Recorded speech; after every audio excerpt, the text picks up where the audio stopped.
रणविजय ने अपने client Danny को प्रॉपर्टी का नक्शा और वो सारे पेपर्स दिखाए जिन्हें वो अपने साथ लेकर आया था। वो खास तौर पर किसी शांत और अलग थलग जगह पर ही प्रॉपर्टी लेना चाहता था, जैसे कि ये थी।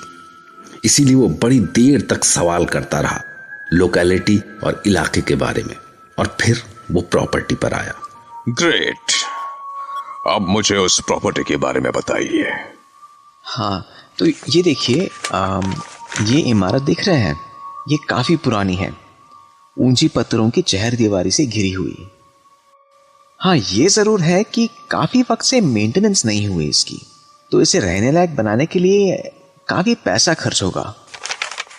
ये यहाँ पर पुराना जंग खाया हुआ गेट है। टोटल कितना एरिया होगा? 24 एकड़। बहुत सारे पेड़ है। एक्चुअली कुछ पेड़ तो ओनर ने ही लगाए होंगे और बाकी इतने समय में खुद ब खुद उग गए। जंगल सा ही है एक तरह से। यहाँ पे एक बड़ा सा तालाब भी है, यहाँ इस चर्च के पास। मुझे ऐसी बड़ी और पुरानी इमारतें पसंद है। दरअसल मैं पुरानी पीढ़ी का हूँ, तो आजकल की नई इमारतों में दम घुटता है मेरा। सनलाइट जितनी कम आए उतना अच्छा है।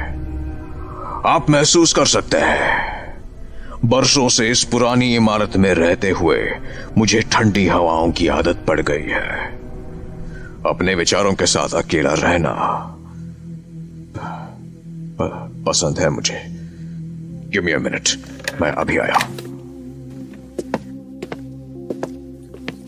उधर वो गया और इधर रणविजय ने खुद को वहां रखी ढेर सारी बुक्स में उलझा लिया। इतनी सारी बुक्स में वो खो सा गया और लगभग घंटे भर बाद डैनी फिर से उसके सामने था। अरे वाह, अभी भी किताबों की खाक छान रहे हैं। चलिए, खाना तैयार है।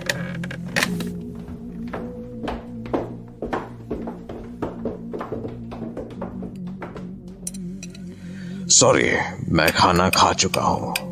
Hope you won't mind. एक बार फिर से शानदार डिनर हुआ और एक बार फिर से वो सामने बैठकर रणविजय से बातें करता रहा, पर तभी मुर्गे की बांग ने उसे चौंका दिया।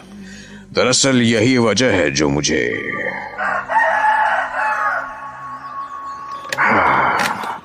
सुबह हो गई।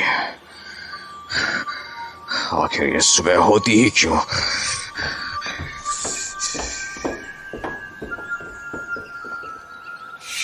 उसके जाने के बाद रणविजय ने खिड़कियों के पर्दे बंद कर दिए। सारी रात की बातों के बाद उसकी पलकें भारी होने लगी थी, पर जैसे कि उसकी रोज की आदत थी, वो सोने से पहले डायरी लिखने बैठ गया। 8 दिसंबर। मुझे यहाँ कुछ डर सा लगने लगा है। मैं हर बीते दिन के साथ अंदर से टूट रहा हूं। ये पैलेस बड़ा अजीब सा है। एक पल भी चैन नहीं मिलता यहाँ। बस एक बार मैं यहाँ से सही सलामत निकल जाऊं तो फिर कभी लौट के नहीं आऊंगा। जाने यहाँ ऐसी कितनी रातें आएंगी। अगर यहाँ कोई मुझसे बातें करने के लिए होता तो शायद मैं इस डर से थोड़ा लड़ पाता, पर इतने बड़े महल में मेरे अलावा और कोई नहीं है। वो डैनी मुझसे बातें करता है लगभग सारी रात, पर उसके साथ मुझे अजीब सी बेचैनी होती है। लिखते हुए मुझे डर लग रहा है कि शायद यहां जिंदा इंसान बस मैं ही हूं। सच कहूं, अगर ये डायरी ना होती तो मैं जाने कैसे जीता।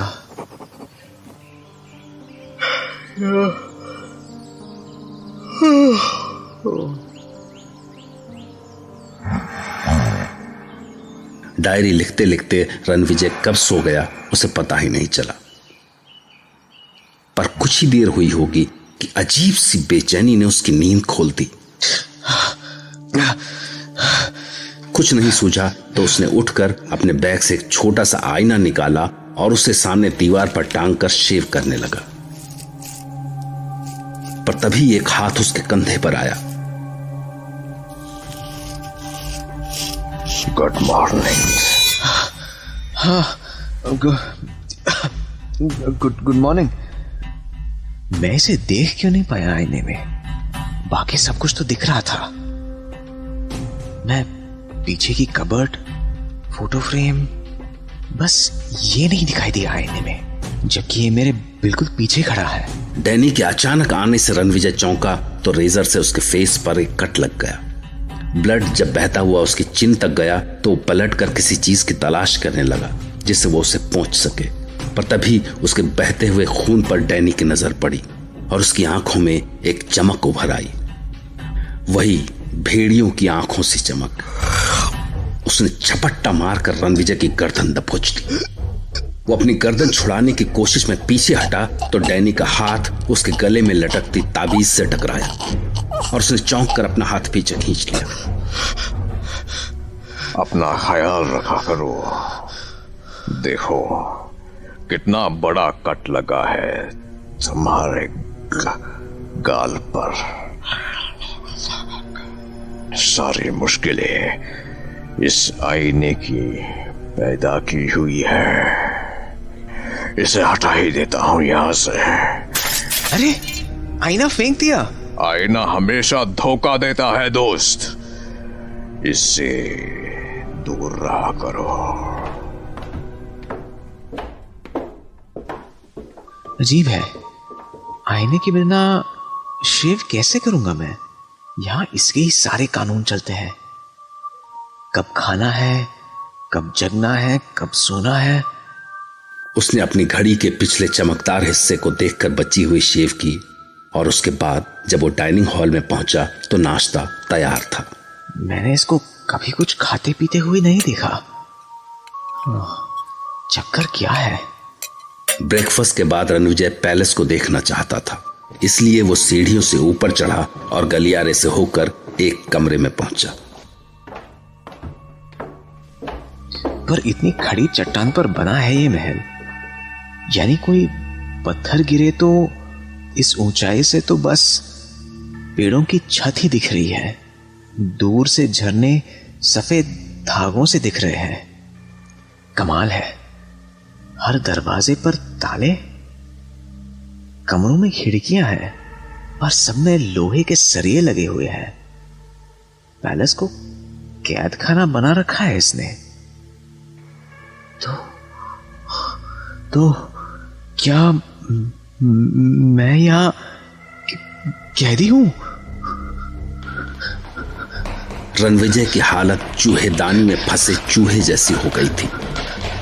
आखिरकार यहां से निकल भागने के सारे रास्ते बंद पाकर भागदौड़ के बाद थके हुए चूहे सा वो सीढ़ियों पर बैठकर हांफने लगा। अगर मैं यहां कैदी हूं तो मुझे कभी भी खत्म कर सकता है। सुबह ही अगर वो कुछ और देर गला पकड़ के रखता तो हो गया था खेल खत्म। क्या करूं? यहां से निकल भागा तो इसका मतलब मैं बस तब तक जिंदा हूं जब तक इसे पता नहीं चल जाता कि इसकी कैद में मेरा दम घुटने लगा है। मुझे अपने डर को छिपाना होगा।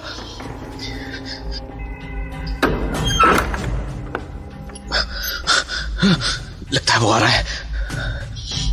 इससे पहले कि वो मुझे देख पाए लाइब्रेरी पहुंचता हूं।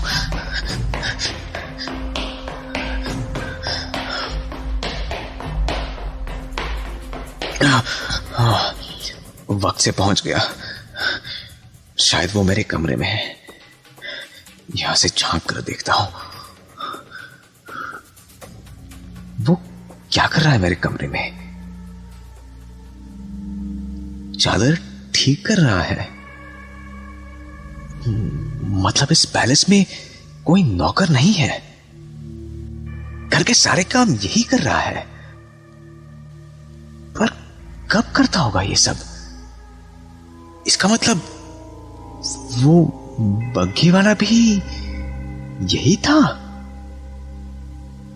जब इसने अपने पथरीले हाथों से हैंडशेक किया तभी समझ जाना चाहिए था मुझे। फिर इसने भेड़ियों को कैसे शांत किया?